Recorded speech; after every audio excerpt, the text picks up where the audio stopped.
அரசியலிலோ ஆட்சி அதிகாரத்திலோ எந்தவித பதவியும் வைக்காமல் 50 ஆண்டுகளுக்கு மேலாக அகில இந்திய அரசியல் தலைவர்கள் அத்தனை பேருடைய நன்மதிப்பையும் பெற்றவர் நம்முடைய சோ அவர்கள். பாராட்டு புகழுரை பொன்னாடை என்றால் ஓடி ஒழிந்து கொள்வார். நான் அவரும் ஒரு நாள் லேண்ட்மார்க் போய் புத்தகம் வாங்கிட்டு வந்தோம். மழை பெஞ்சிட்டு இருந்தது. வெளியே வந்தோடனே ஒரு ஆட்டோக்காரர், சார் நீங்களா சொல்லி தடார்னு மழையில் காலை விழுந்துட்டார். உடனே இவர் என்ன பண்ணார், ஆட்டோக்காரனை பார்த்து அடடே சார் நீங்களா சொல்லி எழுந்து அவர் காலை தரையில் விழுந்துட்டார். அப்படி பாராட்டு புகழை விரும்பாத ஒரு மனிதர். தனக்கு சரி என்று தோன்றினால் எவ்வளவு எதிர்ப்பு வந்தாலும் கவலைப்படாமல் துணிந்து சொல்லக்கூடிய ஒரு மனிதர். இவர் கடுமையாக யாரெல்லாம் விமர்சித்தாரோ அவங்க எல்லாமே கடைசி மூச்சு வரைக்கும் நண்பர்களாக இருந்திருக்கிறார்கள். மொரார்ஜி தேசாயும் இந்திரா காந்தியும் பல முறை இவரை தமிழ்நாட்டு முதலமைச்சராக வேண்டும் என்று வற்புறுத்தினார்கள். ஒரு படித்த மனிதன் வேண்டும், நேர்மையான மனிதன் வேண்டும், அறிவாளி வேண்டும், நீங்கள் தேர்தல் நின்று ஜெயிச்சு அரசியலுக்கு வாங்கன்னு கெஞ்சினாங்க. முடியவே முடியாது சொல்லிட்டாரு. அதுக்கான பொறுமை எனக்கு இல்லை, நான் ஒரு தெர்மாமீட்டர் தான், தெர்மாமீட்டர் நோயை கண்டுபிடிச்சி தான் சொல்லு, மருந்து கொடுக்குறது என் வேலை இல்லைன்னு சொல்லி இவர் ஒதுங்கிட்டார். துப்ளக் பத்திரிகை பேர் வச்சார். அதுக்கு முன்னாடி முகமது பின் துப்ளக் ஒரு நாடகம் போட்டார். அது சூப்பர் ஹிட் நாடகம்.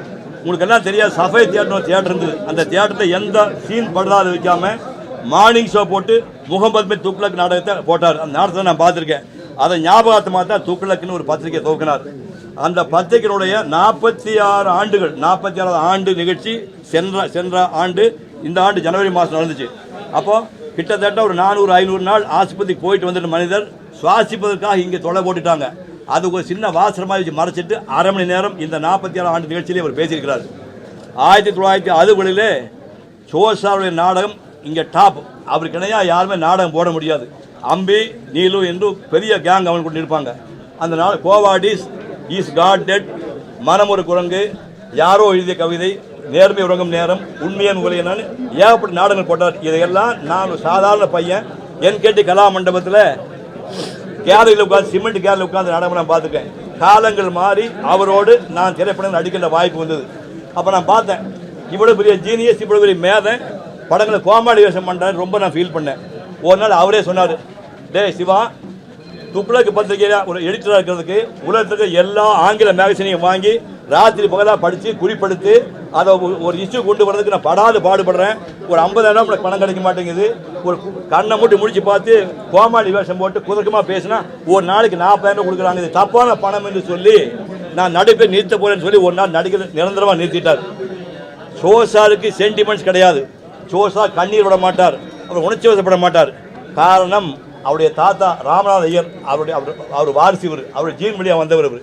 ராமநாத ஐயர் யாருன்னு தெரிஞ்சுங்க. இப்போ சமீபத்தில் ஒரு 6 மாதத்துக்கு முன்னாடி பிரணாப் மோடி சொல்லியிருக்காரு, ராமநாத ஐயர் லெக்சிகன், அதாவது ஒரு சட்ட புத்தகத்தை, ராமநாத ஐயர் இந்த சட்ட புத்தகத்தை தயவு செய்து எடுத்து ரெஃபர் பண்ணி பாருங்கன்னு சொல்லியிருக்காங்க. அவ்வளோ பெரிய ஆள் ராமநாத ஐயர்.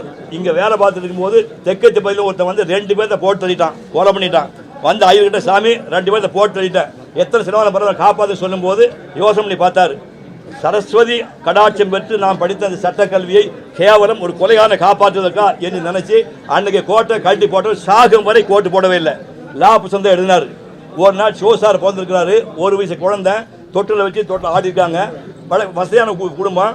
சந்தன பேடை, ஒரு வெல்வெட் துணி, சேவ துணி போட்டு குழந்தை தாராட்டி இருக்கும்போது எட்டி பார்த்துக்கிற தாத்தா எட்டி பார்த்துட்டு நான் மகாராஜ் வீட்டுக்கு வந்துட்டேன் தெரியாமல் சொல்லி புறப்பட்டு போனவர் காஞ்சி பெரியவர்கிட்ட போய் ஆசீர்வாதம் வாங்கிட்டு நேராக காசிக்கு போயிட்டார். காசிக்கு போனவர் கடைசி மூச்சு வரை காசியிலேருந்து திரும்ப வரவே இல்லை. ஞாபகம் வச்சுங்க. ஏன்னா சொந்தக்காரங்க வந்தால் யார் என்னை பார்க்க துரத்தி விட்டு பிச்சை எடுத்து சாப்பிட்டார். லெக்சிகன் புஸ்தகம் எழுதுகிற ஒரு மனிதன், இன்னைக்கு வரலாற்று அப்படி புத்தகம் யார் எழுத முடியும். அந்த மனிதன் பிச்சை எடுத்து காசிலே சாப்பிட்டு கடைசி வினாடியிலே உயிரை விட்டான். அந்த குடும்பத்தை சேர்ந்த இந்த மனிதன் எங்கே பிராமணன் ஜோசப் புத்தகம் எழுதியிருக்கிறார். அதை வாங்கி படித்து பாருங்க. சொத்து பத்து இல்லாமல் தெருவில் பிச்சை எடுத்து சாப்பிட்டு வேதங்கள் படித்து ஒரு எலும்பு கூட தீங்கு பண்ணாமல் எவன் பாடுறானோ அவன் தான் உண்மையான பிராமணன். அப்படி பிராமணன் உலகத்தில் இல்லவே இல்லை என்று சொல்லியிருக்கிறார். அது மட்டுமல்ல, அவர் எழுதிய ராமாயணம் மகாபாரதம் காலம் உள்ளவரை அவர் பேர் சொல்லிக் கொண்டே இருக்கும். மகாபாரதம் உரையை நான் அவருடைய புத்தகத்தை பார்த்தா ரெஃபர் பண்ணேன், பல நாட்கள் டிஸ்கஸ் பண்ணேன். அது உரையை நிகழ்ச்சி விட்டு வந்தபோது சென்ற இந்த பொங்கல் அன்னைக்கு டெலிகாஸ்ட் ஆச்சு. டெலிகாஸ்ட் ஆகும்போது ஷோசார் ஆஸ்பத்திரியில் படுத்துக்கிட்டு பெட்டில் படுத்துக்கிட்டு ஒரு டிவி மாட்ட சொல்லி 11 மணிலேருந்து 2 மணி பார்த்தான்னு சொன்னார். இதை விட எனக்கு சந்தோஷமான பேர் என் வாத்தியார். அவர் இதில் இலக்கியங்களே என்னுடைய வாத்தியார். இந்த நேரத்தில் ஒரு செய்தி சொல்கிறேன். ஜெய்சங்கர், நடிகர் ஜெய்சங்கரோட பையன் விஜய் சங்கர்னு பேர். அவருக்கு ஷோசாருக்கு காட்ஃபாதர் நினைக்கக்கூடிய பையன். அவன் இப்போ ஒரு 400-500 ஆண்டுகளாக எப்போ சார் உடம்பு உடனே ஓடி வந்து ராத்திரி 12 மணிக்கு கூட்டிகிட்டு போய் ஆஸ்பத்திரி சிகிச்சை பண்ணுமா. இந்த நேரத்தில் நான் விஜய் சங்கருக்கு நன்றி சொல்ல கடமைப்பட்டிருக்கின்றேன். நம்ம முன்னாடி இப்போ வணக்கத்துக்குரிய பெரிய மனிதர்கள்லாம் போய்கொண்டே இருக்கிறார்கள். அவரிடம் எப்போதும் காலியாக இருக்கும். அவர் ஆத்மா சாந்தியடையட்டும். வருகிறேன். நன்றி, வணக்கம்.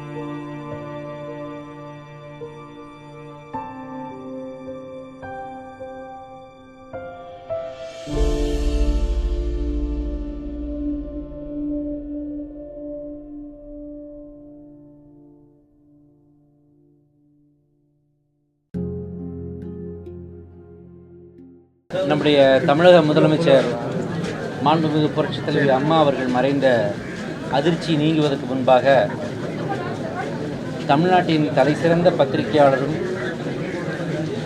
நாடக நடிகரும் நாடக ஆசிரியரும் திரைப்பட நடிகரும் திரைப்பட கதை வசனகர்த்தாவும் திரைப்பட இயக்குனரும் திரைப்பட தயாரிப்பாளரும் துக்ளக் என்ற பத்திரிகையில் பல ஆண்டுகளாக வெற்றிகரமாக நடத்திய ஒரு பத்திரிகை ஆசிரியராகவும் அரசியல் விமர்சகராகவும்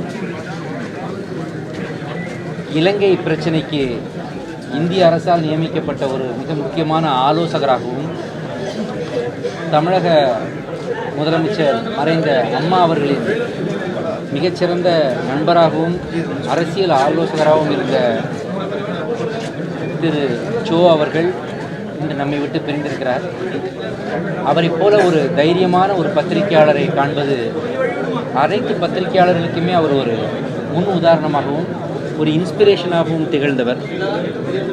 அவரை போன்ற ஒரு தைரியமாக ஒரு கருத்துக்களை சொல்லக்கூடியவர்களை இந்தியாவில் பார்ப்பது மிக அரிதாகிக் கொண்டே வருகிறது.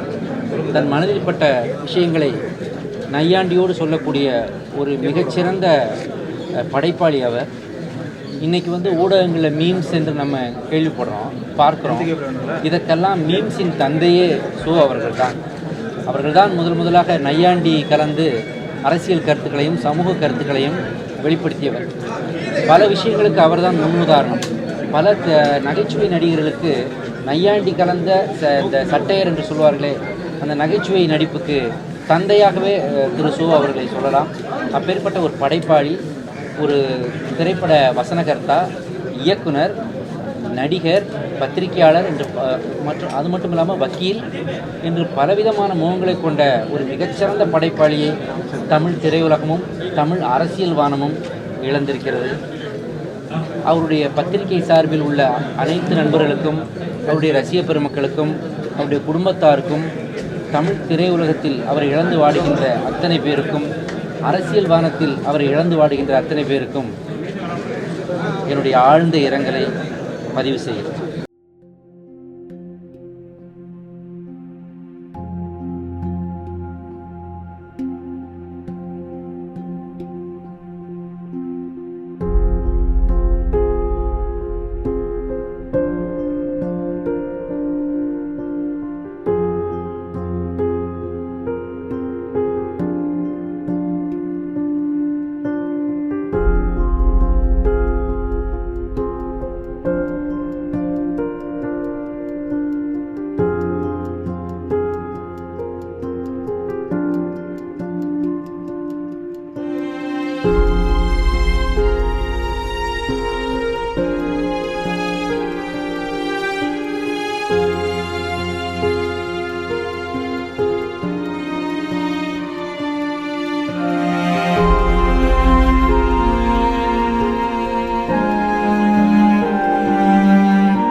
மனிதனுக்கு 10 மொழி எழுத தெரியும், பேச தெரியும் அப்படிங்கிறது கெட்டிக்காரத்தனம், பாராட்டக்கூடிய ஒரு சமாச்சாரம். ஆனால் எனக்கு இத்தனை மொழி தெரியும் அப்படிங்கிறத பறைசாற்றிக்காமல் இருக்காம வெளியே சொல்லி காமிச்சிக்கணும் அப்படின்னு சொல்லிட்டு அந்த மாதிரி இருக்கிறதுங்கிறது கெட்டிக்காரத்தனம், பாராட்டு இதெல்லாம் தாண்டி கைகூப்பி வணங்குற அளவுக்கு மரியாதைக்குரிய ஒரு சமாச்சாரம். இதில் 2வது ரகம் தான் நம்ம சோ சார். அவரை நடிகராக ரசிச்சிருக்கிறேன், அதுக்கப்புறம் கதை வசனகர்த்தாவாக ரசிச்சிருக்கிறேன், அதுக்கப்புறம் பத்திரிகையாளராக ரொம்ப ரசிச்சிருக்கிறேன், அரசியல் விமர்சகராக ரசிச்சிருக்கிறேன். அதுபோக நிறையா அவர் படிக்கிறவர் நிறைய விஷயங்கள் எல்லாத்துலேருந்தும் ஒரு மேல்நாட்டு படங்கள் எடுத்தாலும் சரி, மேல்நாட்டு இலக்கியங்கள் எடுத்தாலும் சரி, எல்லாமே தெரிஞ்சு வச்சுருக்காரு. ஸோ அதனால் எப்பவுமே ரெஸ்பெக்ட். இதையெல்லாம் தாண்டி பழகிறதுக்கு அவர் அவ்வளோ பெரிய ஆளாக இருந்தாலும் ரொம்ப எளிமையாக எல்லாத்துக்கிட்டையும் பழகக்கூடிய ஒரு நல்ல குணாதிசயம் இருக்குது. அதை பற்றி சொல்லணுன்னா சுருக்கமாக ஒரே ஒரு செய்தி என்னென்னா, நீ பிறந்ததுக்கு ஒரு அர்த்தம் இருக்கணும் அப்படின்னா எல்லோரும் படிக்கிற அளவுக்கு உபயோகமாக ஏதாவது எழுது, இல்லை அப்படின்னு சொன்னோம்னா மற்றவங்க எழுதுகிற அளவுக்கு ஏதாவது செயல்படுது அப்படின்னு சொல்லுவாங்க. இவர் எழுதவும் செஞ்சார், செயல்படவும் செஞ்சார். ஸோ அவர் எழுத்தும் எல்லோரும் படிக்கிறது உபயோகமாக இருக்குது. அவருடைய செயல்பாடுகளும் பாராட்டக்கூடிய விஷயம். அவருடைய ஆத்மா சாந்தியிலே ஆண்டவனை பிரார்த்தனை பண்ணிக்கிறாங்க. அவங்க குடும்பத்திற்கு எல்லாத்துக்கும் வாழ்த்து சொல்லிக்கிறேன். எல்லோருக்கும் வணக்கம்.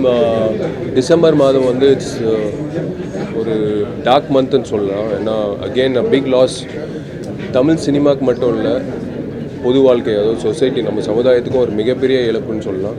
சோ ராமசாமி சார் ஒரு தொலைநோக்கு பார்வை உள்ள ஒரு மனிதர். அதாவது இப்போ இருக்கிற அரசியல் சூழ்நிலை அவர் படத்திலே நீங்கள் துக்ளக்ன்ற படத்திலே நீங்கள் பார்த்தீங்கன்னா வசனங்களில் வந்து எல்லாரையும் ஆச்சரியப்பட வச்சுருக்காரு. அது வியந்து பார்க்கக்கூடிய, அதாவது நாங்கள்லாம் இப்போ பார்க்கும்போது அந்த அந்த காட்சிகளெல்லாம் பார்க்கும்போது ரொம்ப ஆச்சரியமாக இருந்தது. Because he had a very clear insight about the current scenario in the society. அதாவது வெளிப்படையாக சொல்கிறது சில மனிதர்கள் தான், அது நல்லதோ கெட்டதோ, கெட்டது வந்து சமுதாயத்தில் ஏதோ கெட்டது நடக்குதுன்னா அது வந்து வெளிப்படையாக சொல்கிற ஒன் ஆஃப் த அதாவது மோஸ்ட் அட்மைரிங் ஹியூமன் பீயிங்ஸ்னால் அது சோ ராமசாமி அவர்கள். இன்றைக்கி அவர் வந்து நம்ம மதியில் இல்லைன்னா அது இட்ஸ் அ பிக் லாஸ். அவர் ஆன்மா சாந்தி அடைய நான் கடவுள்கிட்ட வேண்டிக்கிறேன். And my deepest condolences to his family. Is irreplaceable. அவர் இடத்துல மறுபடி அந்த மாதிரி ஒரு ஜேர்னலிஸ்ட்டோ ஒரு பொலிட்டிக்கல் அனலிஸ்ட்டோ வந்து தெரியல வரக்கூடிய வாய்ப்பு இருக்காது.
அரசியல்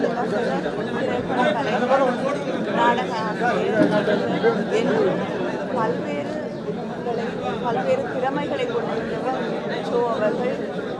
தன்னுடைய அரசியல் விமர்சனங்களால் யாரையும் தனிப்பட்ட முறையிலே தாக்காமல் காயப்படுத்தாமல், ஆனால் அதே நேரத்தில் எந்த சமரசமும் செய்து கொள்ளாமல் எழுதக்கூடிய திறமை பெற்றிருந்தவர் அவர். அவருக்கு பல்வேறு இயக்கங்களிலிருந்து பல்வேறு நண்பர்கள் இருக்கிறாங்க. எந்த மாறுபட்ட கருத்தாக இருந்தாலும் அந்த நட்பை விட்டுவிடாமல் வைத்துக் கொண்டிருக்கக்கூடிய ஒருவர். அவருடைய இழப்பு என்பது அவரது குடும்பத்திற்கு மட்டுமில்லாமல் இன்னைக்கு அரசியலில் இருக்கக்கூடிய திரையுலகத்தில் இருக்கக்கூடிய பல பேருக்கு பத்திரிகை உலகத்திற்கு பெரிய இழப்பு. தனிப்பட்ட முறையிலே எப்பொழுதுமே என் மீது அன்பும் பாசமும் அளவிட முடியாத மரியாதை உண்டு. அவர் இழப்பு என்பது எனக்கும் அது பெரிய இழப்பு.